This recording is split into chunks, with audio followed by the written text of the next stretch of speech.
present, that this meeting has been duly called, and that notice of this meeting has been posted in accordance with Texas Opens Meetings Act, Texas Government Code, Chapter 551.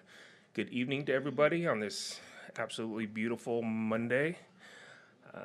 We are going to start this board meeting with an invocation by Katie Newkirk from St. Paul United Methodist Church. Thank you. Please pray with me. Gracious God, as we come together for the school board meeting this evening, we thank you for this opportunity to meet together on behalf of our schools. We thank you for all of our school board members, for Dr. Harrington, and for all of our teachers, our staff, and administrators for their faithful and dedicated service to this school district. And we also thank you for this district, for it truly is a wonderful district to work and serve and learn in. We lift up to all of our school board members to you. Grant them wisdom, integrity, and guidance as they make decisions. We pray for all of our students that you would instill in them a love for learning and empower them to be people of good character who make a positive difference in our world. We pray for our teachers, our staff, and our administrators, that you would surround them with your strength, your love, and your guidance as they teach and as they lead. We pray your blessing and your guidance over all the agendas items tonight, for all the reports and presentations to be discussed. Let it be a constructive and beneficial time for all. And as the famous Methodist quote says, help us to do all the good we can, by all the means we can, at all the times we can, to all the people we can, as long as ever we can. In your name we pray. Amen. Thank you very much. Next, we're going to have our Pledge of Allegiance, which will be led this evening by Lorelei Downey and Juliana Sutton from Donna Park Elementary.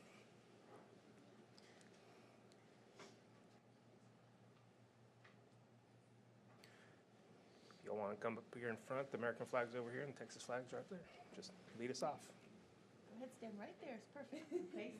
Face the flag. Allegiance to the flag of the United States of America, and to the republic for which it stands, one nation, under God, indivisible, with liberty and justice for all. Under the Texas flag, I pledge allegiance to thee, Texas, one state, under God, one and indivisible. Okay, ladies, if you'll come right up here, give us 1 second. We have some certificates for you, and there's going to be some folks who want to take pictures. Parents, feel free to just barge up here and take pictures wherever you want. Lorelei?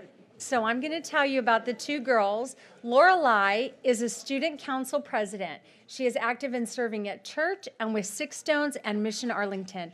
She loves playing basketball and hanging out with her friends. For her downtime, Lorelei enjoys watching Amazing Race and relaxing on the couch. After HEB graduation, Lorelei wants to go to college and eventually become a veterinarian and serve in the military. Wow. Juliana is student council vice president. She enjoys basketball, and in her spare time, she likes to read.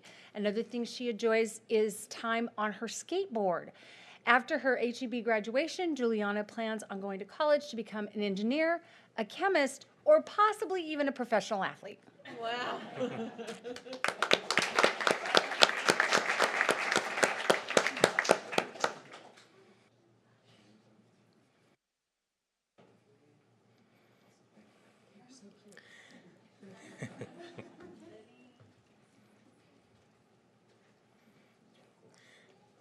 Thank you for being here tonight, ladies. All right, tonight the Board of Trustees is meeting in its regularly scheduled monthly meeting to officially act on items included on the posted agenda. The board welcomes and appreciates comments and input from the community. Open forum is provided at each meeting to allow the public to address the board. There will be 2 open forums tonight. Open forum number 1 is to hear requests regarding agenda items only. Open forum number 2 is to hear a request or make comments regarding non-agenda items and will be heard at the end of the meeting. Those addressing the board are asked to limit their comments to 3 minutes per meeting. The speaker should identify his or her name, group affiliation if any, and make a brief presentation with an identified solution if one is sought. Remarks should be addressed to the board as a whole. Oral presentations may not include charges against any employee or board member by name. It is my responsibility to determine if the person addressing the board has attempted to resolve a concern informally or through the district's complaint policies. If not, the speaker will be directed to follow the appropriate policy. The board requests that all presentations be made in a courteous, respectful, and professional manner, and asks speakers monitor their own behavior. If you wish to speak during one of our open forums, please fill out one of the cards located on the table in the entry hall. Dr. Harrington, any superintendent comments? The one comment I have, we have at Trinity High School, we have a state champion in girls wrestling. So Azana King won her weight division, so we add another state champion.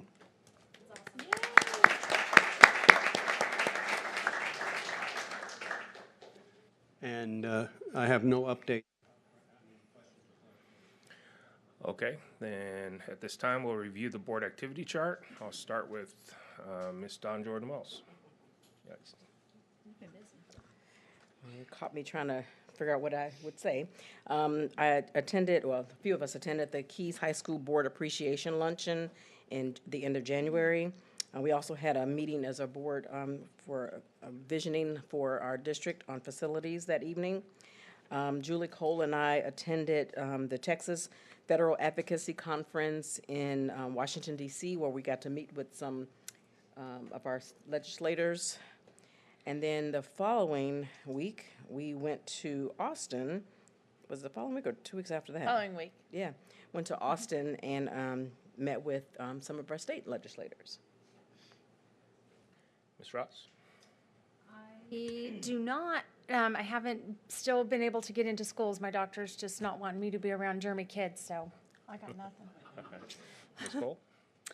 So in addition to what Ms. Jordan Wells mentioned, we also had the HEB Hall of Fame, and we honored our very own Andy Cargile as the outstanding former employee.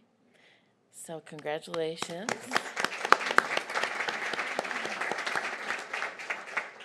And we held the quarterly North Texas Area Association of School Board meeting.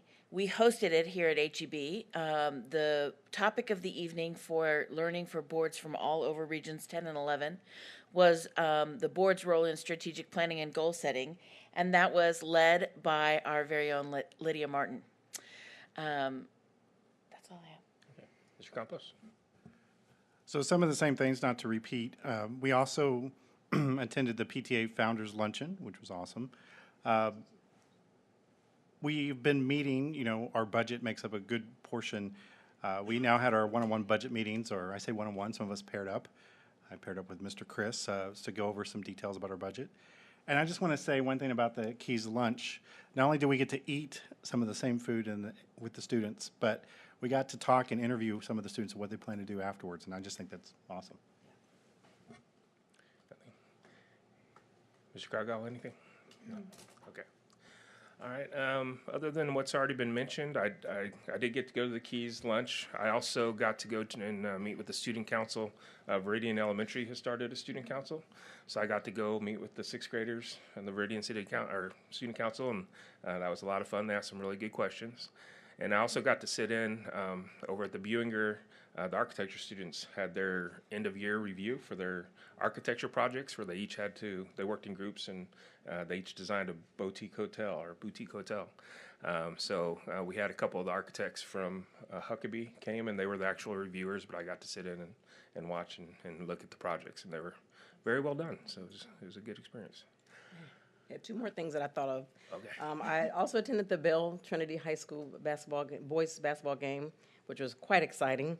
And then I went to HEB Chamber Luncheon. All right. Thank you, board. I'd like to say a quick thanks to our greeters this evening. You may have noticed 2 students in green blazers as you enter tonight. Those students are part of the HEB ISD Student Ambassador Program, which is a select group of students chosen through an application and interview process to be the face of the district. They are trained to assist with public relations and communication services and are given the opportunity to positively promote HEB ISD while developing leadership skills.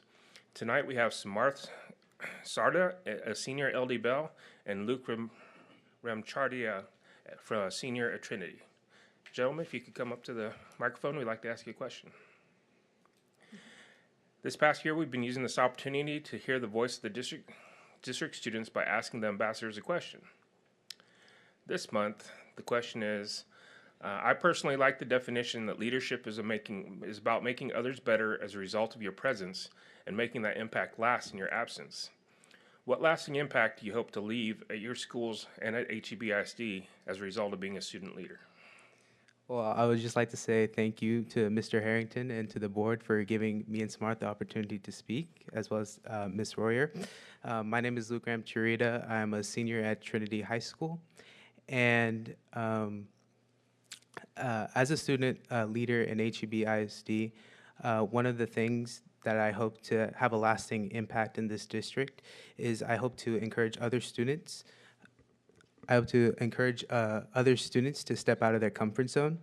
When I started high school, I was a pretty naturally reserved and quiet person. However, that all changed my junior year when me and my friends for our IBCAS project decided to create History Honor Society at Trinity High School. And they decided to pick me, the guy who was quiet and who had no leadership experience or have any officer positions, to be president. And I could have said no to that opportunity, but I listened to that voice in my head telling me to do it, you may learn something. And from being president, I gained a lot of organizational planning, communication, and public speaking skills. And I just want, I hope by sharing this story to students at Trinity and here tonight that this encourages you to take a step out of your comfort zone, because as a student leader, I didn't have all the qualifications or anything like that. I just took a leap of faith and I took this opportunity. Thank you.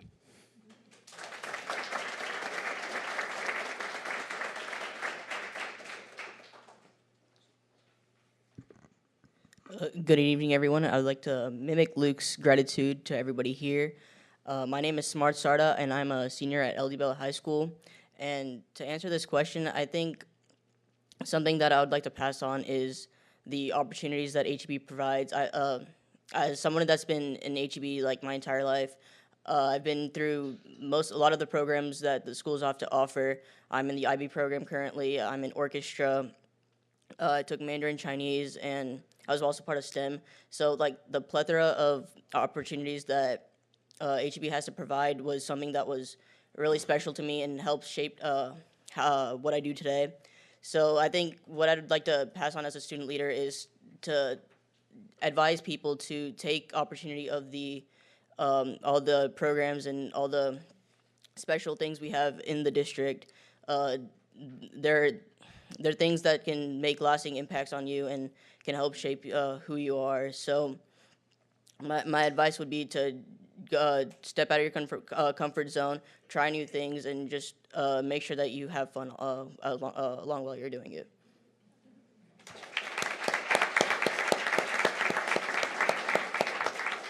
Thank you, gentlemen. Thank you for being here this evening, and I think everyone can see why we're so proud of this program and so proud of these young men. So thank you for being here tonight.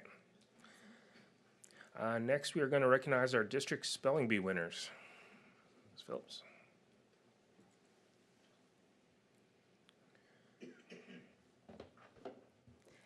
Good evening, everyone. This is always such an exciting time for me. I just love the spelling bee. I love the competition. I just love hearing about all the students and their successes. And so I have the honor of introducing both the spelling bee winner and the spelling bee runner-up this year. Our spelling bee was an incredible success. All of our spellers were amazing, and in just a few minutes, I'm going to give you a couple of sample words so you'll kind of have an idea of the type of words that they had to spell to get here. But first, there are 3 stages that these students go through before they compete in the district spelling bee. And so we actually start out with the preliminary, and that is that is in their classrooms, and they take a quick spelling bee there, and then if they qualify and if they're their classroom winner, then they can go to the campus bee, and then they have to win their campus bee in order to to have a spot in the District B. And so this year, we actually went even further, or our spelling bee went longer than ever before. We had 24 rounds this year. Okay. Also, we have 26 participants. That is one from every elementary school and then one from every junior high. So that's 26 rounds of sometimes 26 words. You know, the first few rounds, I mean, it lasted a few rounds before students started missing words. So we did 24 rounds this year. This is, again, it was 5 further than last year. And then we had to have 2 additional rounds because we had 2 runner-ups and we had to decide the runner-up. So, and as I said, I was going to give you a couple of preview words. So some of the words that they had to spell were profundity, vexatious. I mean, I don't use those words on a regular basis. I don't know about you. But our runner-up winning word was vermicide, and our winning word was brusque. And so those are not easy words to spell, okay? And so at this time, I'd like to announce our district spelling bee winner. Our champion is Jacob Doolittle. And so, Jacob, if you can go ahead and come up. Okay. All right. A little bit about Jacob. I like to tell a little bit about our spelling bee winners. He is 12 and he's in the 7th grade at Central Junior High. He enjoys skateboarding, running, and riding. In the future, he says he would like to be an aerospace engineer or a missionary in the Middle East. Nice. He has participated in the spelling bee for the last 3 years in a row. And he says that he really never has like any expectations of winning, but he loves the competition and he finds it very motivating. So this year, Jacob, you are our champion for the HEB ISD School District. So come on up.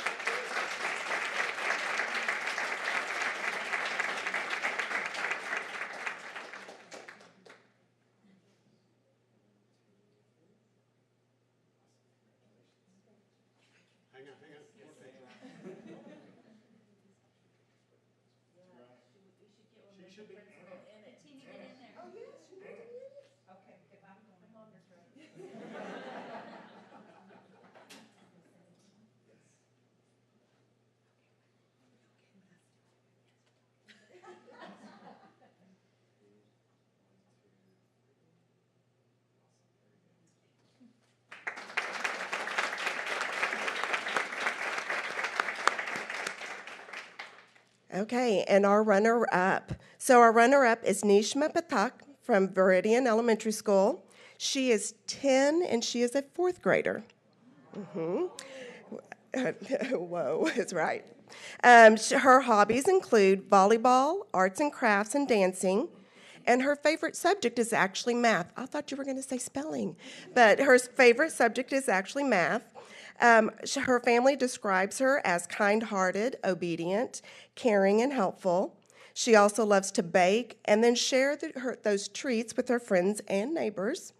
And her name, her mom told me that her name, it means bright, and that her family is very proud of her. And absolutely, right? So come on up, Nishma.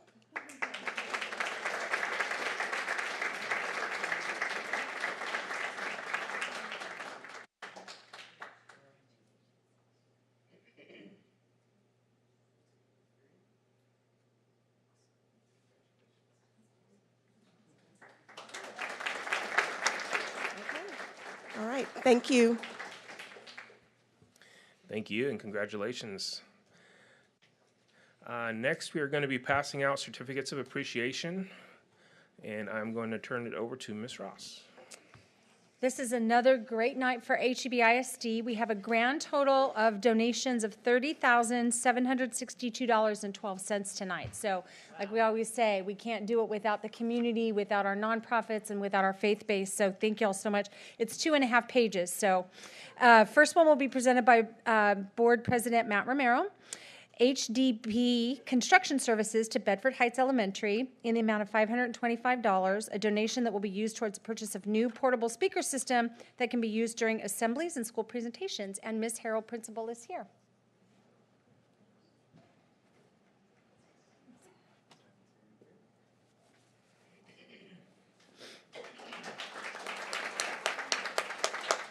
another certificate from HDP Construction Services to Euless Junior High for $700 that will be used to purchase items for student safety.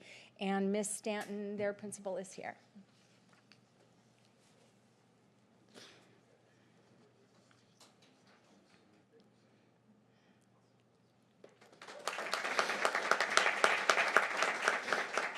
Sorry, my nose. I was crying because those kids were so cute. Now I can't get my nose to stop running.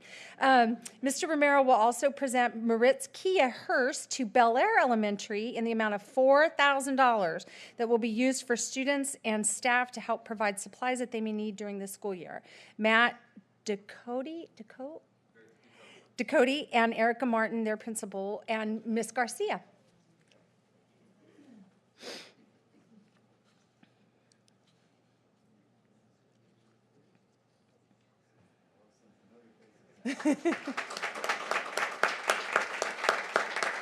Next, Dawn Jordan Wells will present the certificates. The first one is Miracles Through Golf to Bell Manor Elementary in the amount of $3,000 that will be used for student and staff incentives during the school year. Emily Jordan and Miss McCarty, their principal, are here.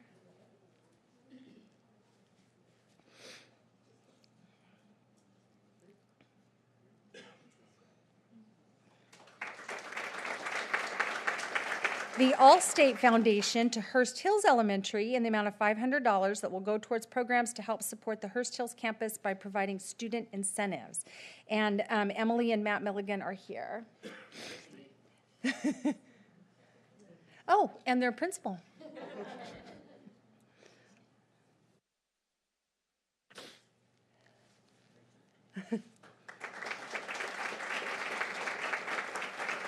Veridian LTA to Veridian Elementary in the amount of $7,493.12.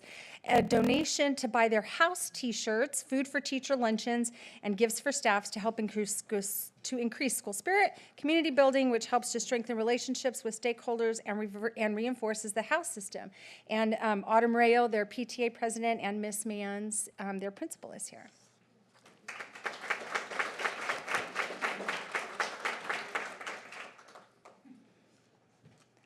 Mr. Cargile will present the next certificates. Compassion for Kids to Oakwood Terrace Elementary in the amount of $5,000 that will be used for teacher incentives to show appreciation for staff at OTE. And Miss Garcia, Dr. Garcia, their principal, is here.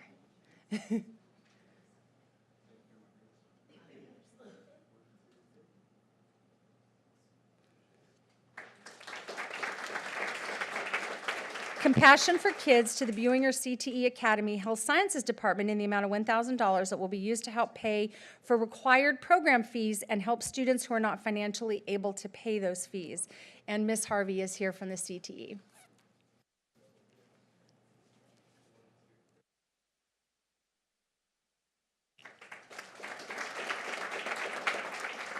Compassion for Kids to STEM and School Libraries Department in the amount of $2,500 that will be used to help to purchase materials for HEB Reads.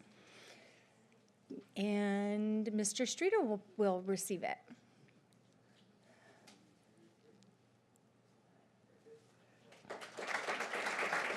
Next, we have Board Member Chris Brown to present.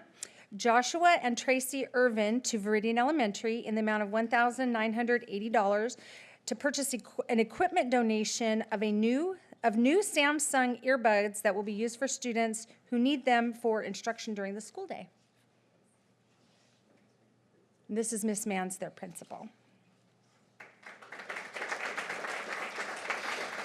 Grace Community Fellowship Church to DAEP elementary and secondary campuses in the amount of $550 for school supplies, water, and snacks for students and staff during the school year.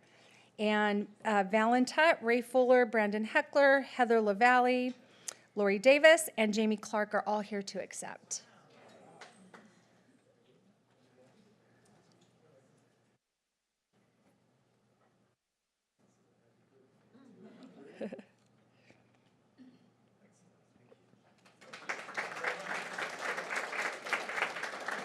Next, Board Member Fred Campos will present certificates. Stephanie Tuttle to Child Nutrition Services in the amount of $600, which will be used to help pay students IOUs in the school cafeteria. And Mr. Williams, Dobie Williams, is here to accept.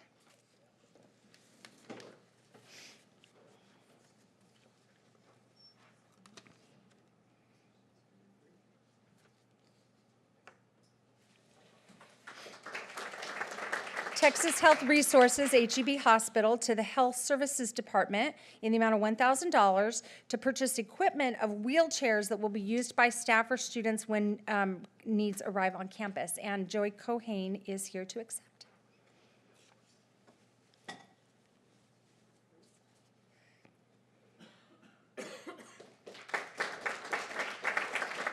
Board Secretary Julie Cole will present the Northeast Tarrant Lions Club to the Health Services Department in the amount of $1,914 that will be used to pay membership dues to the National Association of Nurses that will enable them to receive vouchers for students to visit an eye doctor and receive eyeglasses.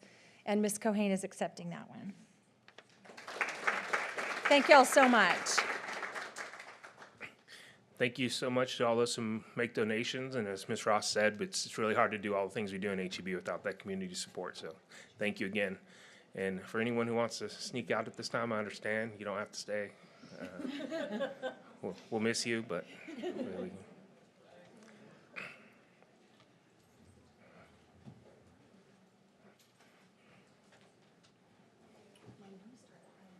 I can never get the yes.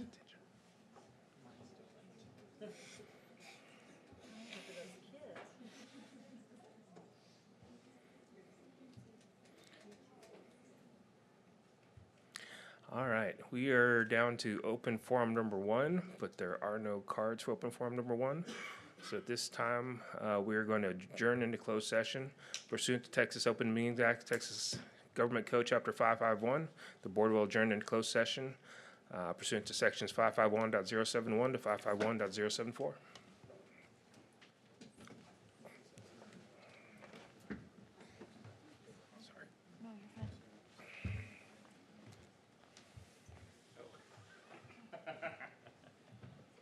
That's right, by the hour.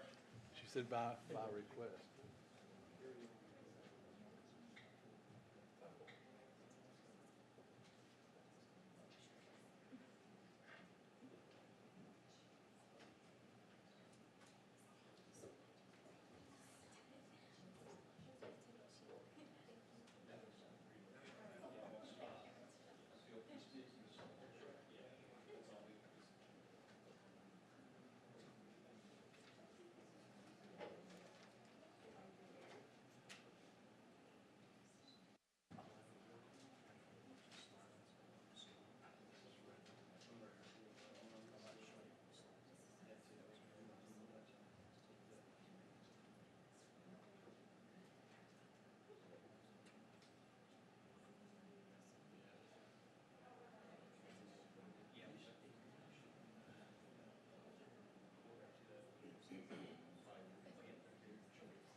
All right, at this time, the board is reconvening into open session.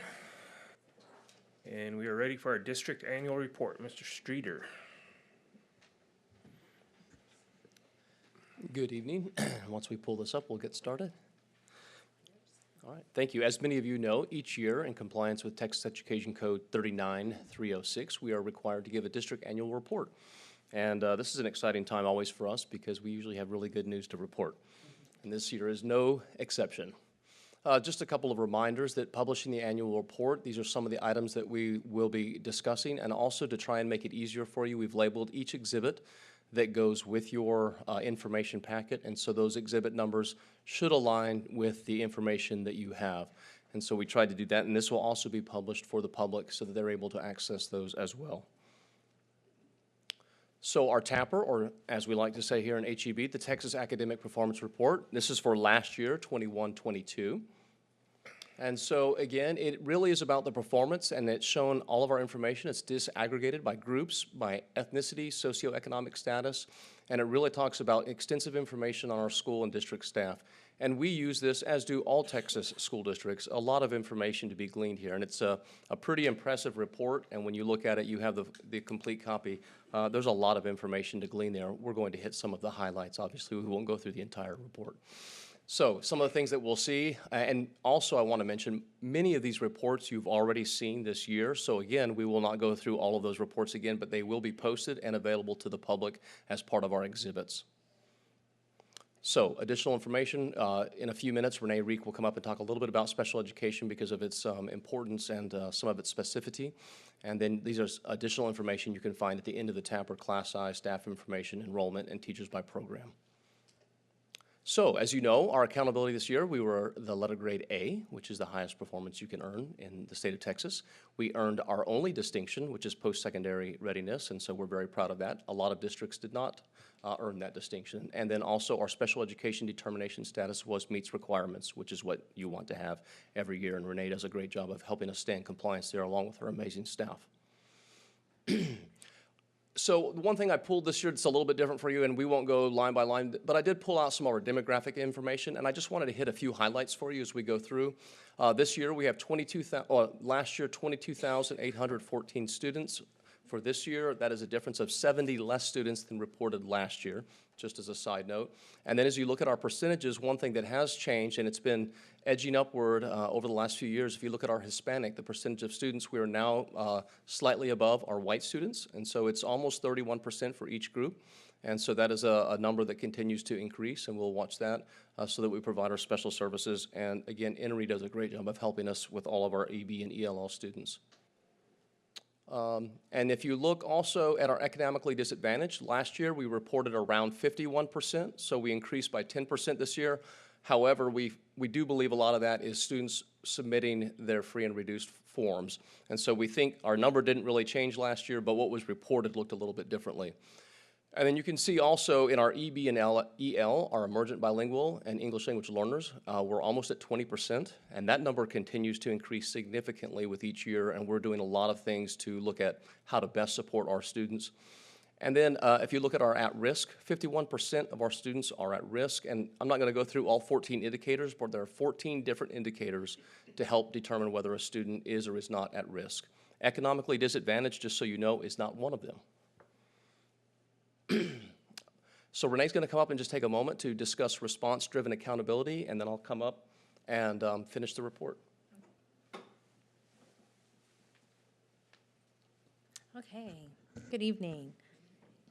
You've seen some of this information before, but just kind of so you know where we're going, we have been a determination level 2 until recently. In discipline and in least restrictive environment. So still we are in, we have a 3, which is the highest you can get, which is bad on least restrictive environment for 3 to 5-year-olds. And we've talked about this before.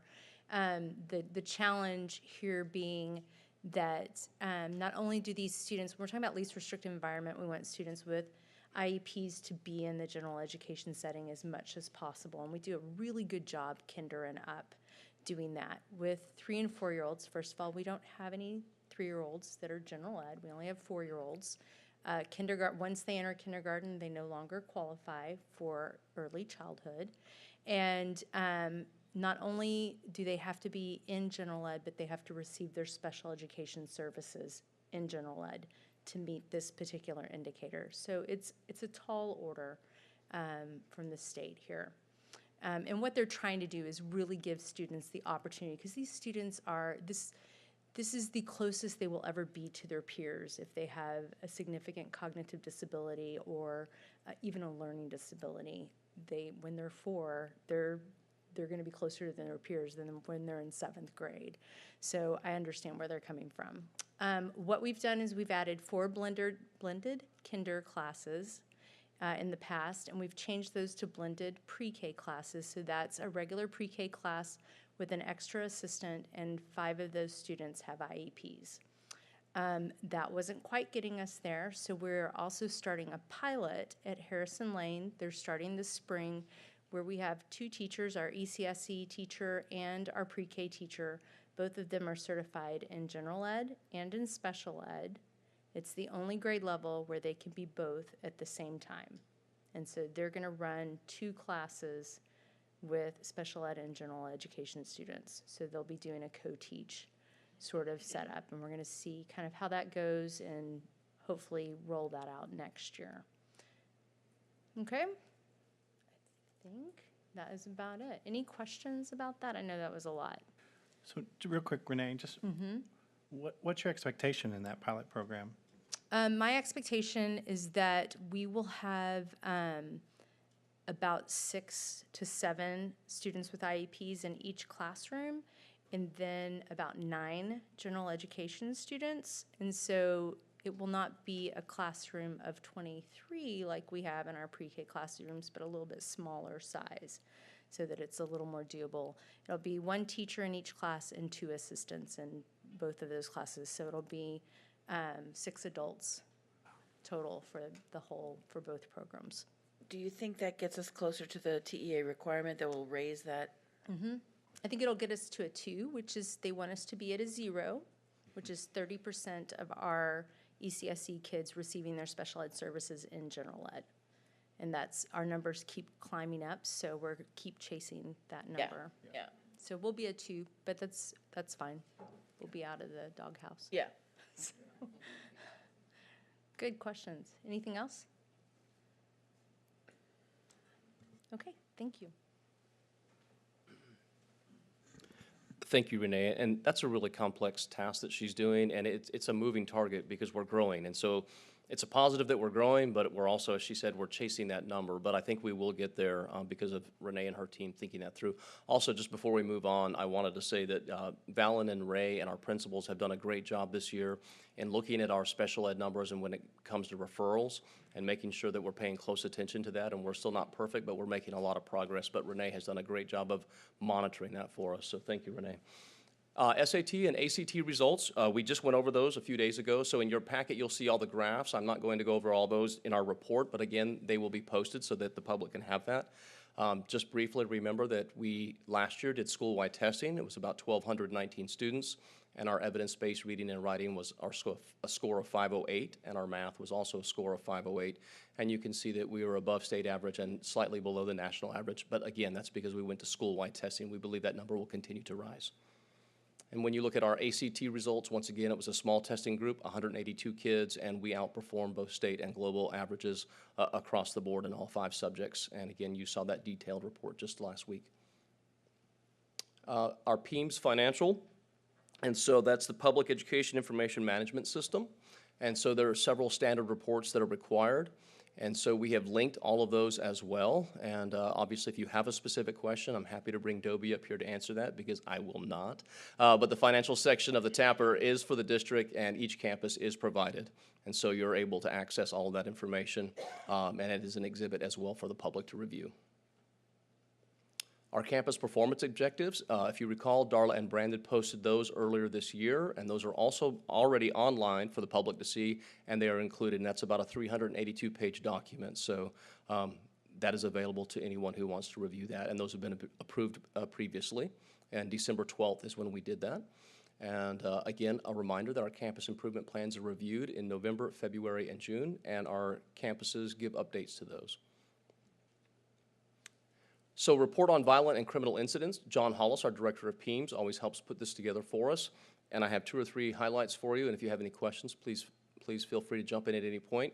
We are required to publish a report on violent criminal incidents at their schools, and it's available, again, to the public. And this year, we have our 21-22 information. And so we had 2 firearms on campuses last year. One was at a high school and one was at a junior high. And those are the only 2 incidences we had of weapons on campus. We had also 3 felony-controlled substance violations, and that was at separate campuses. And we did have an aggravated robbery that included several students, and that took place on a elementary school campus after school hours. So no students were involved in the crime. Well, no students were impacted by the crime, but 4 students were involved in the crime is probably the best way to say that. Any additional information I can provide for you on that? Okay, thank you. And then obviously enrollment and academic performance. Once again, we are required to, every district to include with its TAPRA a report on student performance and post-secondary. So the short of this is we look at 2 years ago, our graduating seniors, and how they did as freshmen. And while I don't have a slide for you on that, I will give you those students who went to college, post-secondary. And so Bell High School, when we look at their freshman college students, they had 708 graduates 2 years ago. And we had 158 in a 4-year institution, and 141 students in a 2-year institution. Now that's Texas institutions, so we can't track anything that's out of state. Also, if their PEAMS number or their student ID number in any way has changed or last names change, that is very difficult for us to track. So in both high schools, we had several hundred students that we can't track or account for. It is not a perfect system by any means, but at least it gives us an idea. And when you look at Trinity, they had 794 students that graduated 2 years ago, and we had 148 in a 4-year plan and 199 in a 2-year plan. That's correct, yeah, no private or out-of-state institutions. So it's not a true snapshot. It's only our students who are in a public education post-secondary here in the state of Texas. And that report is in detail. It's a 2-page report. And then finally, our reporting requirements. It has to be a public hearing. We have to disseminate all this information within 2 weeks after tonight, which we will be prepared to do. Dave Nielsen will help us with that. Our 2021 school report cards were released on January 23rd, and parents were notified of that. And we will send out an email and post on the website so that people have access to this entire report. And that is the conclusion of my report, pending any questions. Any questions on the report from the board? All right, as Mr. Streeter mentioned, this report does require the board to hold a public citizen forum based on the district annual report. So at this time, I declare this public meeting now open to hear comments concerning the report on the district annual report. Is there anybody in attendance who would like to say anything concerning the report? All right, with no further discussion, I will now close this public meeting. We are at item 10.01, motion to approve consent agenda. I will accept a motion. I move that the board approve the consent agenda as presented. Second. I have a motion and a second. I'm sorry, I forgot to ask, does anybody want anything removed from the consent agenda? All right, so I have a motion and a second for the board to approve the consent agenda as presented. Please vote.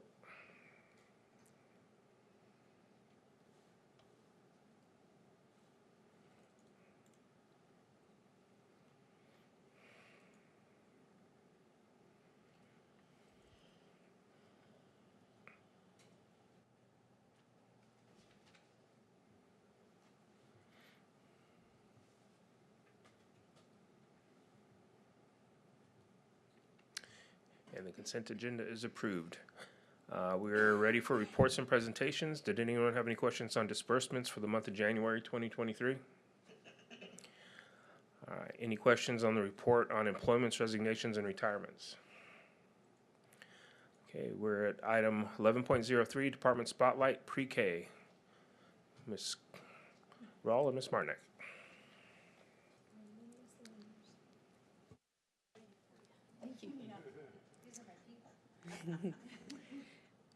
Well, likewise.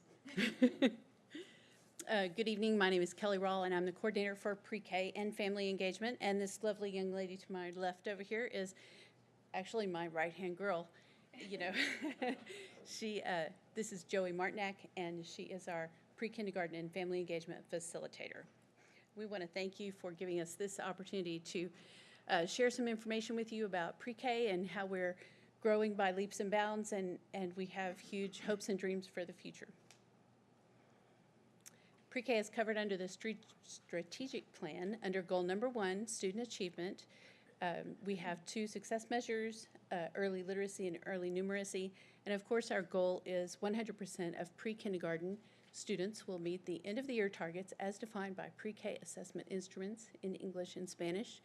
And this year we streamlined all of our pre-K progress monitoring assessments, and we went to one vendor, which is Circle Progress Monitoring, and is provided by the state, and we're getting very informative and useful information from that assessment. So we're learning as we go. We've used it in math for several years, but this year we actually added the reading component to it.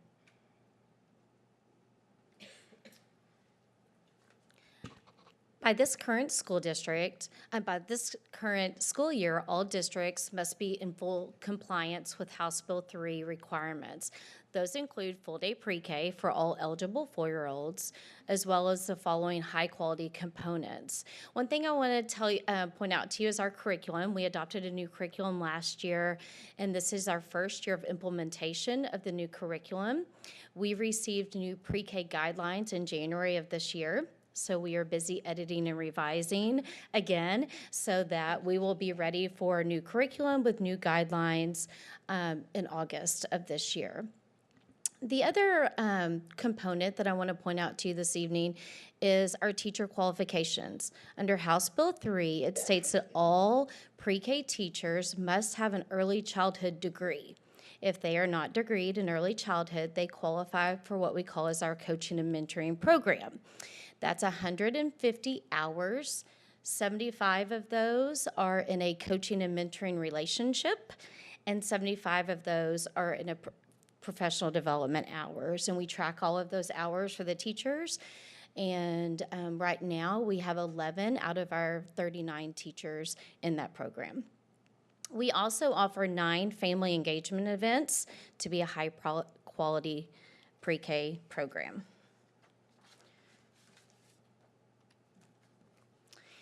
We offer 2 programs. We have our state-based pre-K program, and those, the state-based program, you have to qualify. Our families can qualify under several different criterias: unable to speak the English language, educationally disadvantaged or homeless, child of an active duty member or injured during active duty, in or has ever been in CPS or foster care, or a child of a person eligible for Texas Star of Texas Award. That includes police officers, firefighters, and EMTs. So under state-based pre-K, we have our monolingual classrooms, our bilingual, and as Renee spoke earlier, is our blended units. So this is our second year of blended units. We have 4 of those.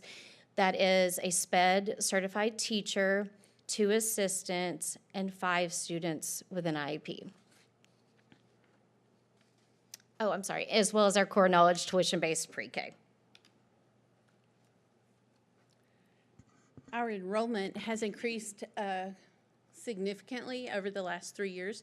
You can see in the year 2021, we had 26 units or classrooms and 558 students, but now this year in 22-23, we have 39 units and 861 students, and that was as of last week, and it changes on a daily basis.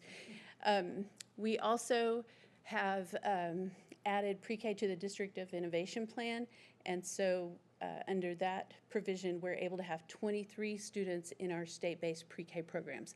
We've maintained enrollment of 22 students in our CK pre-K program. This year's been a lot of fun. So we phased in new classes throughout the fall. And when we started planning for this year, we planned for new state-based units at Bedford Heights, Lakewood, River Trails, and Wilshire. And then we planned for two new CK pre-K units, one at Spring Garden and one at Trinity Lakes. Then in August, once registration started, we realized we did not have enough classes. So we added two more state-based classes at Arbor Creek and River Trails. Then September rolls around and we still do not have enough state-based classes, so we added one at Meadow Creek. And then in October, we still had students who qualified. And keep in mind that state law says that we have to serve all eligible students. And so that means that we have to at least offer them a seat. If they decline because it's not in their neighborhood or whatever, then that's their choice. But in October, we added our last state-based classroom at Hurst-Euless, which is now full or almost full. Okay, I just happened to be at Meadow Creek the day they opened that unit. They opened that unit with 3 students. That's all we had. Wow. By October, we needed another classroom. Wow. Mm-hmm. So one thing I think that we can attribute our increased enrollment to is that this year is our first year 100% full-day pre-K. And so last year we still had half-day pre-K, and many parents would decline half-day seats because they needed full-day arrangements. When you look at this chart, one of the things that you'll notice is that although we have many different kinds of pre-K classes distributed across the district, we now have pre-K at every single elementary school in some form or fashion. And that is something that when I first came to pre-K was one of my big dreams, was to have pre-K at every campus. So I'm pleased to see that. The other thing that you'll see is that I've included the ECSE units on this chart also. So when you take our 39 regular pre-K, meaning state-based, monolingual, bilingual, blended, when you add all, and CK pre-K, when you add all those together, we have 39 units. And if you add the 11 ECSE classes, then we are serving 50 classes worth of students in early childhood education. And that is from where we were years ago to where we are now. That's just huge growth, and I don't think it's going to stop anytime soon. So we are looking toward the future, and that is exactly what Ms. Martinack is going to share with you. So our 2023-2024 plan for growth is to add one state-based unit at Veridian, add one CK pre-K unit at Bedford Heights. So that would, if all goes as planned, we would have state-based pre-K on every elementary school campus, as well as 7 CK pre-K units. So let me give you a registration update. We held our CK pre-K parent information meeting last month, or almost last month. On February 13th, we had 200 plus in attendance that night. So we had all of the Blair room and the walls open, and it was standing room in the back. So I think adding an additional CK pre-K unit, we will fill it. And last year we started a pre-K kickoff for the first time. I think that also got the information out to families that we're offering full-day pre-K now for everyone. And so this year, we will continue with our second annual pre-K kickoff. It'll be held on April 3rd. It'll be at 6:30 in the evening on every campus. And then we are going to start online pre-K registration the next day. This is earlier than we've ever done it. So I think by opening pre-K registration in April, that will allow us to plan for potential growth. It'll also allow us time to qualify families before school starts and then get kids in classrooms before the first day of school. So, of course, thank you for your support in early childhood education. Without you, we couldn't do it. So thank you for the opportunity to spotlight pre-K this evening. And with that being said, do you have any questions for Kelly and I? Any questions from the board?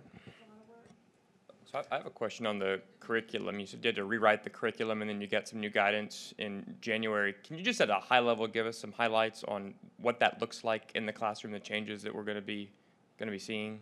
It's not gonna, there's not a lot of changes that will be made. It's a lot of the language that will be more aligned to kindergarten TEKS.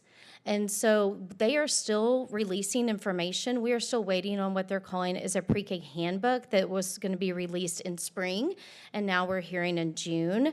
And so we are still hesitant to make a lot of those changes until we get all of the information from TEA. But from what I have learned from meetings that Kelly and I have attended through Region 11 is a lot of it is the vocabulary changing so that we'll be more aligned to kindergarten. Are there any variations between the curriculum for the state-based and the curriculum for the CK pre-K? Not at this point. Yeah, so that is something that is a change from years past. We had core knowledge written into our curriculum, and we do not anymore moving forward. So I have one follow-up question. First off, this is awesome. I'm with you. I just love seeing this. Looking ahead to the future, you guys have predicted a couple of classes to be added. Is it enough? Do you predict more? What are your thoughts? I believe that we are going to need more because, for one thing, the class sizes of 23, that alleviates the need for 2 classes. If we were able to go back to 22 students per pre-K class, then we would need 2 more just to do that. Right. If we had, I believe that with the onset of full-day pre-K across the district, that more and more people will realize that it's available. On top of that, our demographics have changed over the years. So we have more families with children who don't speak English, and we have increases in our economically disadvantaged population. So between those 2 things, I see the need for pre-K to continue expanding. All right, any other questions? I know that it's obvious that parents are excited about it because it's growing by leaps and bounds and you're having these huge crowds show up. And this might be a question for Darla too, but I imagine that the people who are really excited about this are the kindergarten teachers and the amount of learning that these kids get to have before they ever step into kindergarten class. Have you heard a lot of feedback from them? Or? They're very happy to get students in All right. All right. Thank you so much. Thank you. All right. Next, we will hear a report on gifted and talented services by Ms. Harris.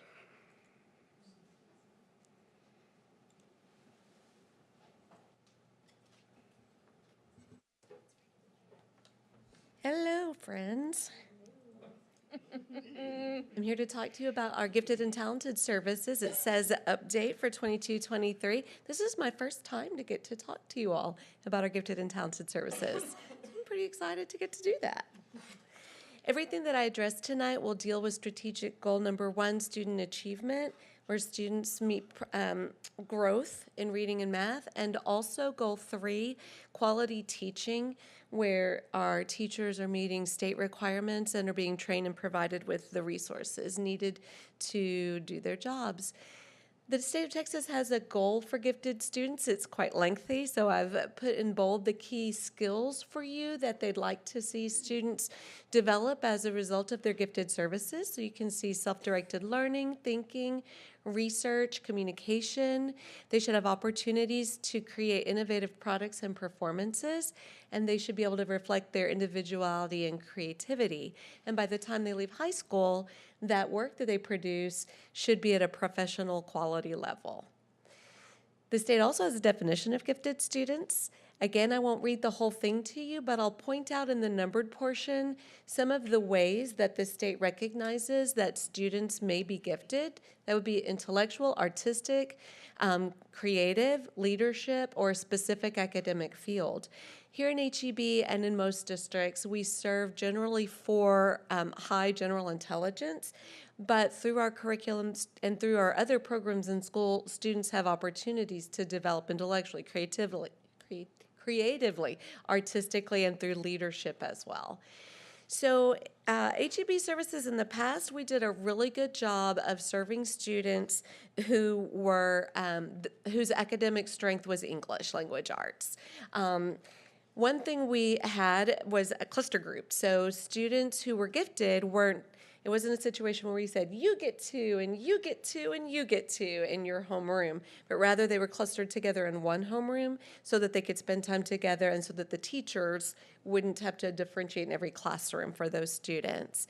They were pulled out for the highest level reading group if they fit into that group, but where their services really began was in 4th and 5th grade when the students were seeing the advanced academic specialist, so going forward I'll say the AAS, and that person was their teacher of record for 4th and 5th grade language arts. The students were combined with ADVAC, formerly known as pre-AP, in 6th grade, and then we offered GT English sections in secondary. That was our model for many, many years. We knew that we should update our model, so we began our study process. I began with the state plan. TEA has published Texas State Plan for the Education of Gifted and Talented Students, and it's an excellent document that guides us. If we do what's in there, we'll have an excellent program. So that was a great first start. TEA also, during COVID, began to offer bi-weekly webinars with the head of GT, which falls under special populations now at TEA. So I've attended those bi-weekly meetings for these years. I studied everything, and so did my facilitator, Emily Biggers, from the Texas Association for Gifted and Talented. That's our professional org. We went to our principal advisory committee. ELT gave us input. We did some visits to some of our neighboring districts to see their programs. I talked to my neighboring district cohort very regularly, but we actually went and saw classrooms. And then we did a listening tour within our district to see what we needed to do. So all of that data put together allowed us to come up with what I'll introduce as our QUEST program, our new elementary GT program. It stands for Question, Unite, Explore, Strive, and Think. And that's what our students are doing in our program. There were some elements of our GT program that worked well, and we kept those. Cluster grouping was one. We still ask our teachers to differentiate in their gen ed classrooms because gifted students aren't gifted only when they're with the specialist. They're gifted all the time. And to support them in that, we have developed TEKS-aligned choice boards for kindergarten through 3rd grade so far. They're choice items, menu items, you could say, for kids. We created them in English and had them translated into Spanish as well, and they cover the 4 major content areas.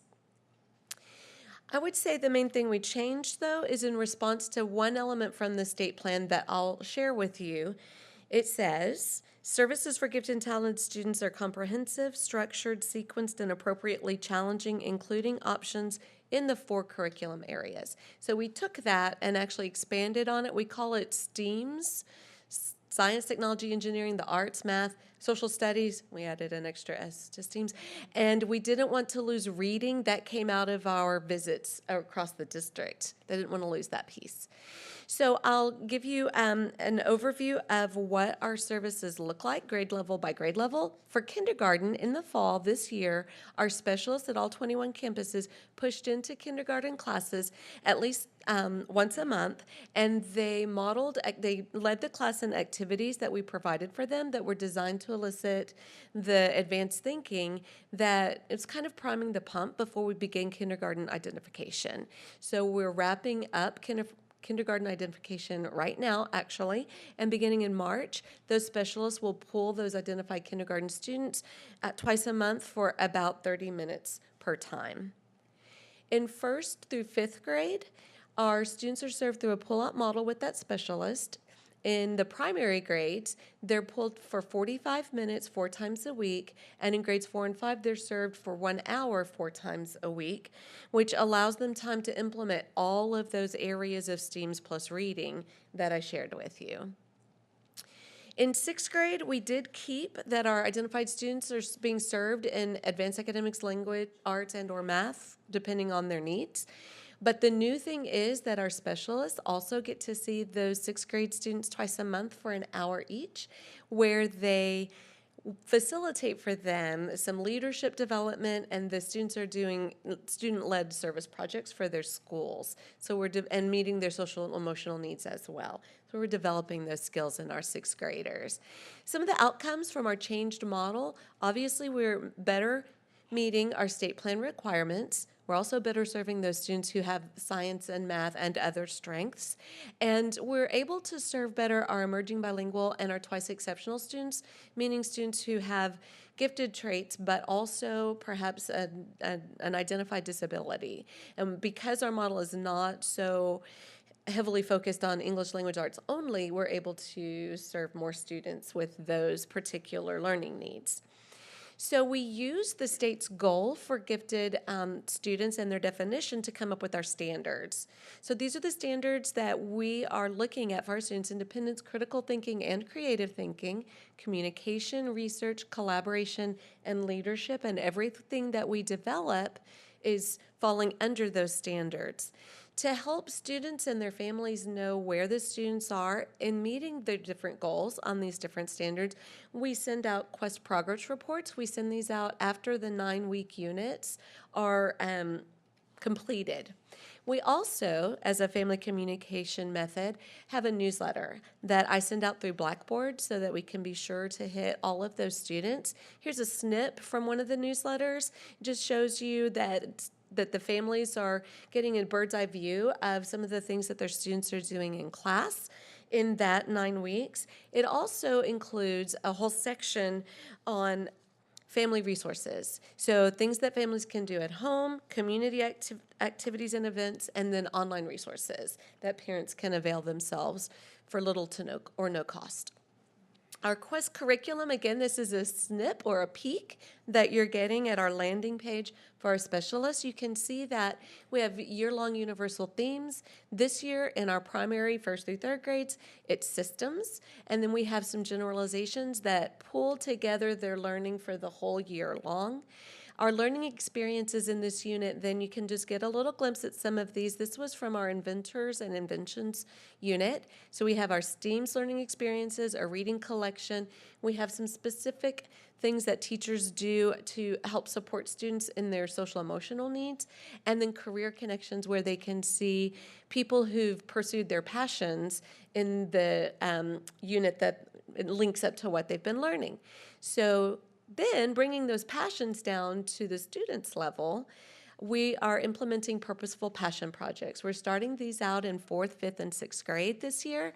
At our January professional development, I brought in Andy McNair. She's the author of Genius Hour, and she trained our specialist along with the 6th grade ADVAC English Language Arts teachers on helping students find their way through these more self-directed research opportunities where students get to choose things that they're interested in and learn about those. So we're implementing those right now, as a matter of fact.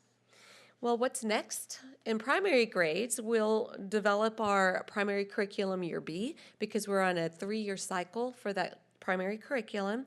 And then I'm working with the math team on developing a plan for math acceleration that will begin in elementary and then incrementally move up. In secondary GT, we still have our secondary GT English sections for those students who want to do that and whose schedules accommodate that. But it's something that we started when COVID disrupted the 3 grade level alignment that we have for Trojan Talk and Teams. We made both principals agreed to make new alignments or new groupings. So there are groups of GT students together in 10th, 11th, and 12th grade with teachers who have the GT training. So it's a little spin on our Teams and Trojan Talk. Also, we have really begun to ramp up our secondary GT teacher training in all 4 content areas. In fact, I wanted to share with you that since last June, we've issued 348 hours of GT core credit to secondary teachers alone. Elementary outpaces that, but that's a lot of secondary core teachers getting their GT training to go with the advanced academics training that they already receive. So I want to thank you. I want to thank ELT and Holly Norgard for her support, and definitely my facilitator, Emily Biggers, without whom these things would certainly not happen. And do you have any questions for me tonight? Any questions from the board? Cheryl, I have just one then, because we'll get asked from parents. Specifically, now that we're offering services for kindergarten, what is the identification look like on a high level? Sure. So we look at multiple criteria for all of our identification grade levels. That would include some products that the students create as part of their classroom work. That would include teacher observations, which are recorded for every student in kindergarten through third at this time. That will include parent observations if there's a recommendation from the school, but of course then parents can also refer. I will say this district does a really good job at the school-initiated requested referrals. And then the counselor might pull the student in for some further testing that might be more of an aptitude or achievement measure. And so we have 3 to 5 criteria measures that we use for all of those, even the littles. Yeah, so in kindergarten, it's mostly about identification. It's not about providing services to specific kids, right? Starting in March, they'll start receiving their services. And that's a state requirement. And I'll be honest, that's what everybody does is they watch them through the fall while they're still just so little. And they start, priming the pump, giving them opportunities to think creatively. Did you see a picture of one of our teachers doing a funny patterning dance with the kindergarten classes? They have loved the push-ins, and the kinder teachers love it too. It's been a lot of fun. So those are great questions. Anything else that you're wondering? I love the communication to the parents. When my kids were in GT, that was something that I don't remember having, so I'm sure that's really, really helpful to those families. We've been delighted to launch that this year. That's been really a great thing to be able to do. Trojan Talk idea. Yeah, I was thankful that both campuses were able and willing to accommodate that. So that's been good. All right, any other questions? Thank you, Ms. Harris. Thank you. All right, next we will get a update on the Bel Air Elementary construction from Mr. Minor. I drove by there at the end of last week and I saw pumper trucks out there, so I knew a lot of stuff was happening. Yes. So, ladies and gentlemen, thank you for having me this evening. I'm here to present on a construction progress update for Bel Air. Okay. All right. So, as you know, when I've presented to you guys before, I usually like to say where we were, where we are, and where we're going. So in this case, I'm going to mix it up tonight. We're going to change that around a little bit. What I'm going to do first is I'd like to give you a little bit of a review of what we're shooting for. So we're actually going to we're going to jump in the future. And also just let you know, I presented this to Bel Air last week during one of their staff meetings so that they could understand what all the noises and smells and things that were happening outside would, understand a little better. So as you're looking here, this is the very front of the school, looking right down into the administration area and the library. It's a very grand entrance and a lot of glass for the library to bring in tons of light. Top left corner, you're looking kind of really more back towards the cafeteria, the kitchen, with a little snippet of the gymnasium. And then as you turn to the right, you're looking at the cafeteria, the gymnasium, and storm shelter. And you're starting to see a little bit of the education wing. And then we're back to the front at kind of an angle to be able to show you as we come in the front drive. And you see the ed wing starting to show up over there as well. So if you remember back to, we all know the Whirlybirds are the mascot, and they are their adopter is Bel Air. So if you remember, the color is purple, and so they bring in, Huckabee brought in a lot of accents or pieces of technology, aviation, and that starts to show up. If you've ever seen a rotor out in the desert, the tips start to glow, and so they brought in the round lights with the purple on them. And then the columns, when we were at Oakwood Terrace, it's the owls, and it looks like trees. So the columns look like trees. Here, they look more like rotors on a shaft.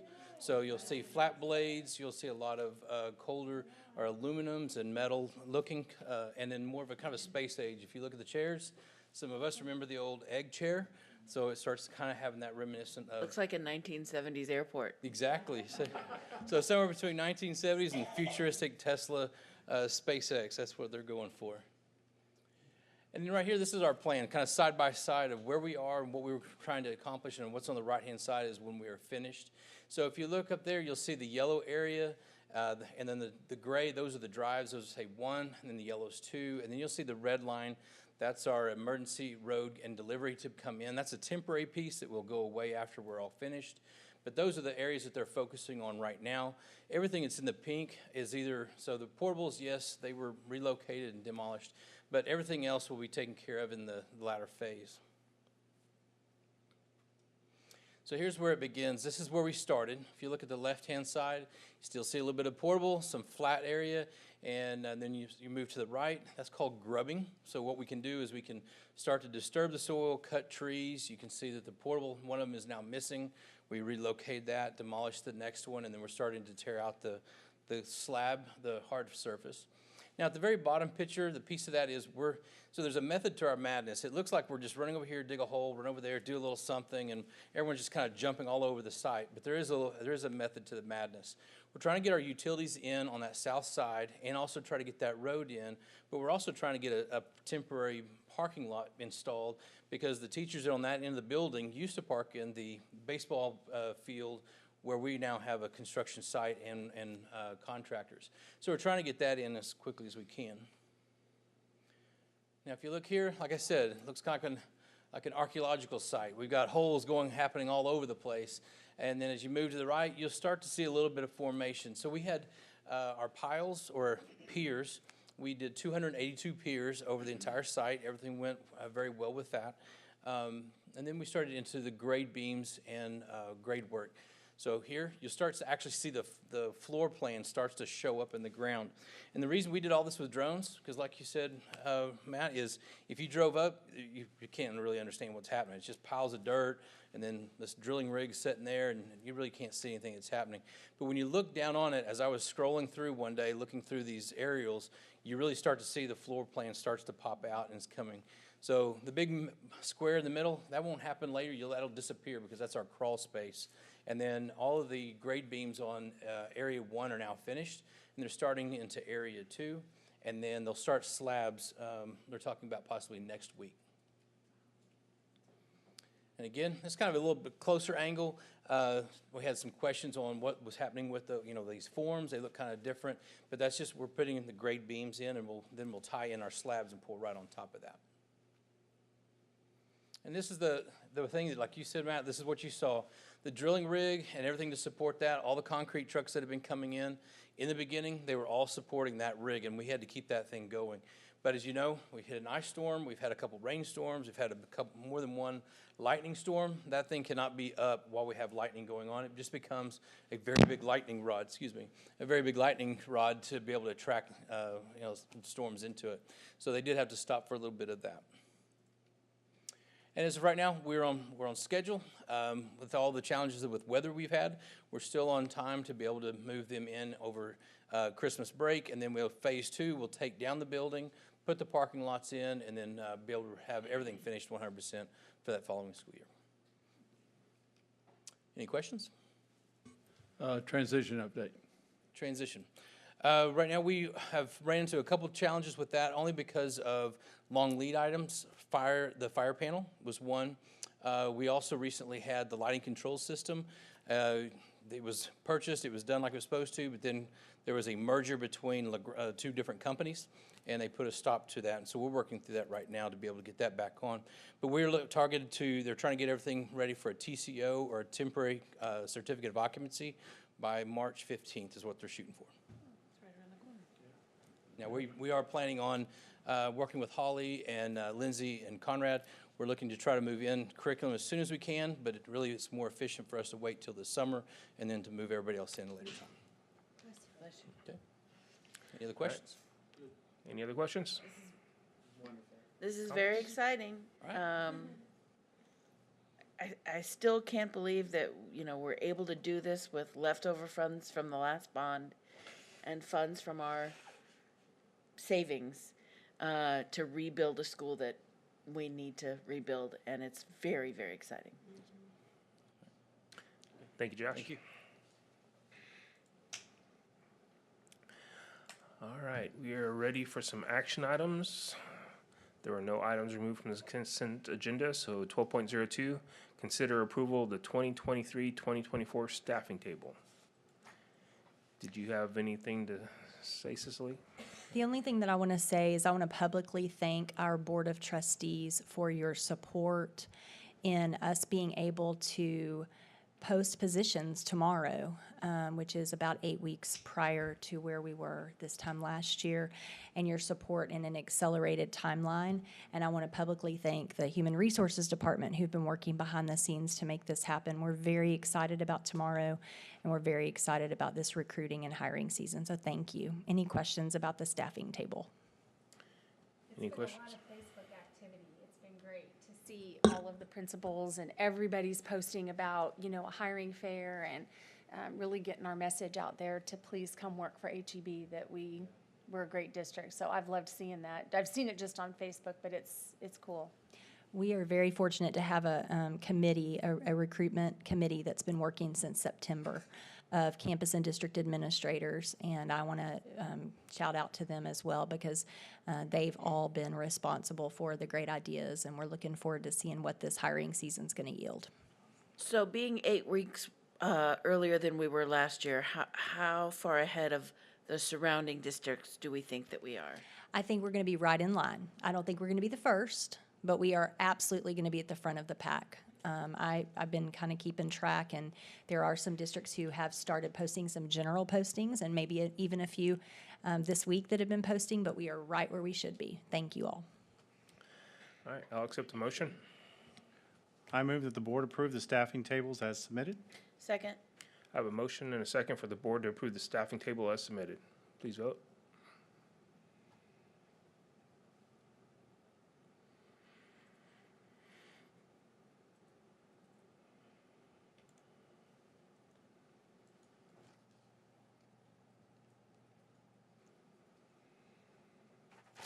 And that motion passes. 12.03, consider approval of resolution authorizing compensation during school closure. So at our last meeting, we discussed a specific employee group that there were some questions about, and they're a very vital group, and that is our long-term substitute teachers and teacher assistants who have been in positions that are, or vacancies and positions that are 20 days or more, and who were scheduled to work during the week of January 31st through February 3rd. So we're bringing to you tonight a second resolution for you to consider approving that will authorize the district to compensate these employees as well. Any questions? I'll accept a motion. I move that the board adopt the resolution as presented. Second. I have a motion, a second for the board to adopt the resolution as presented. Please vote.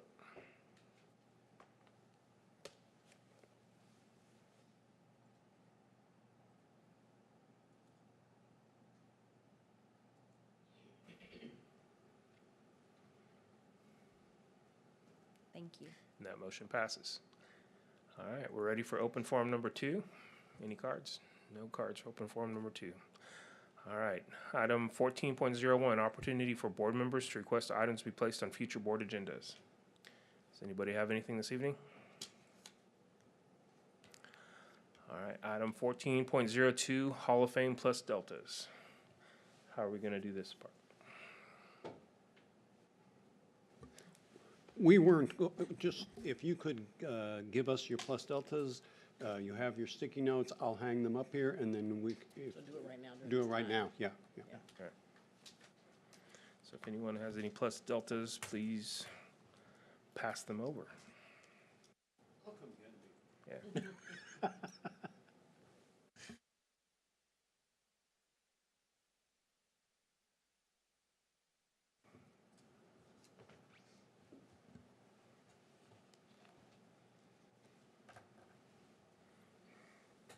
Any plus deltas from an honoree perspective?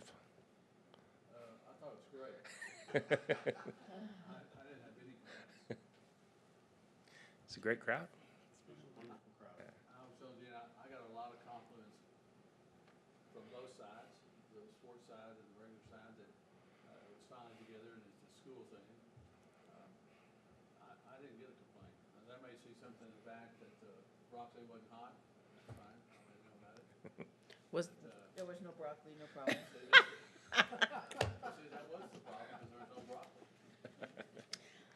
Did this come about because of the Plus Delta in the past, where they decided to combine it? How did that come to be?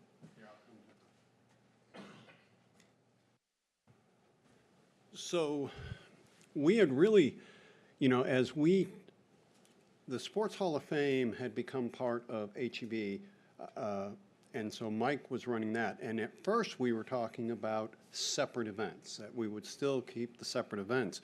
But as Deanne and the ELT discussed, we were like, we just didn't see the need to keep the events separate. We're honoring HEB, all of us together. And so while they always had been, we just didn't think they needed to be continue. And then, honestly, the expense associated with them by combining that.